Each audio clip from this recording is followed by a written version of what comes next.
Namaskar.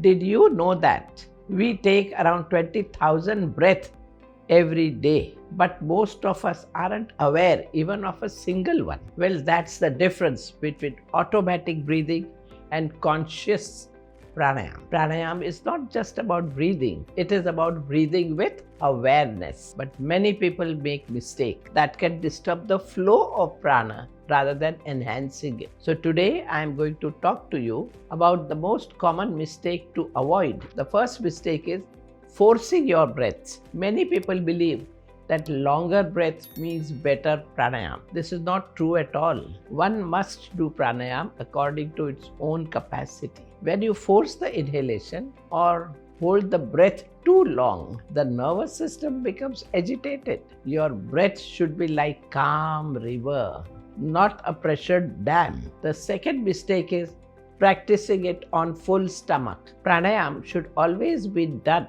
on an empty stomach. If you have just eaten, your diaphragm will not move freely and your digestive fire or jataragni will get disturbed. I have seen some students complain of gas, dizziness after doing pranayama.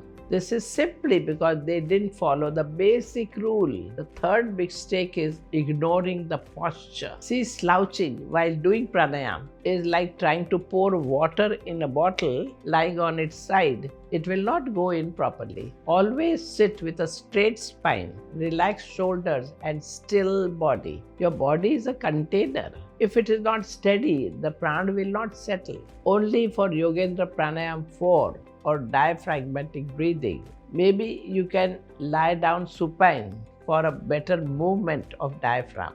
The fourth mistake is breathing through the mouth. For pranayama, it is essential that you always breathe through nose unless you are practicing certain cooling pranayama like Sitali or Sitkari, which requires person to breathe through mouth. What happens is nose filters the air.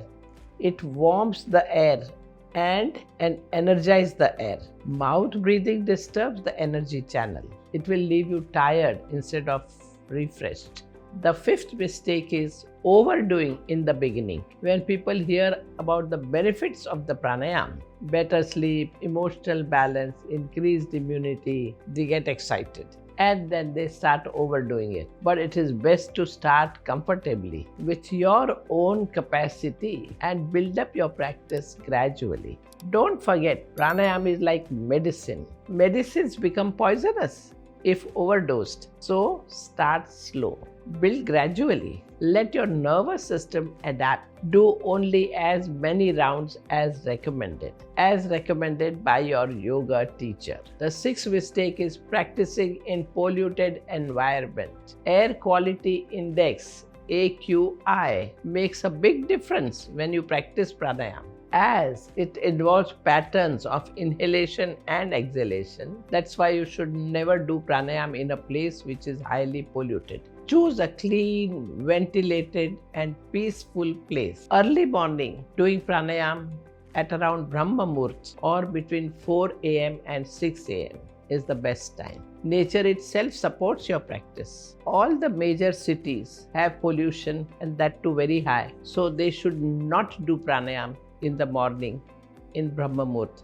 They should do pranayama only after sun rises. Actually 1 hour after sun rises. The seventh mistake is copying without understanding. These days, many people watch random videos or follow someone on social media and start experimenting with breath retention.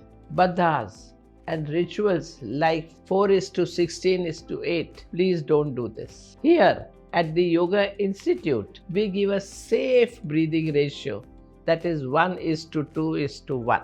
So start with this ratio and slowly your capacity will improve. Keep multiplying the basic formula.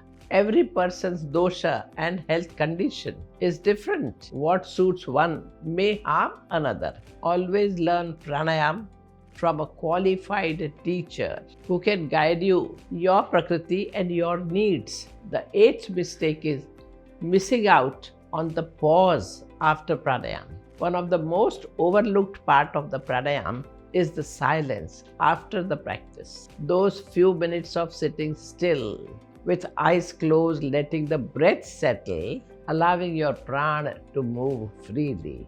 That is where the real change happens. So don't rush to your phone or breakfast immediately. Let the practice sink into your being. Remember, when you do pranayama properly and be patient, be sincere and be aware, pranayama is not a shortcut. Respect it and it will transform your life.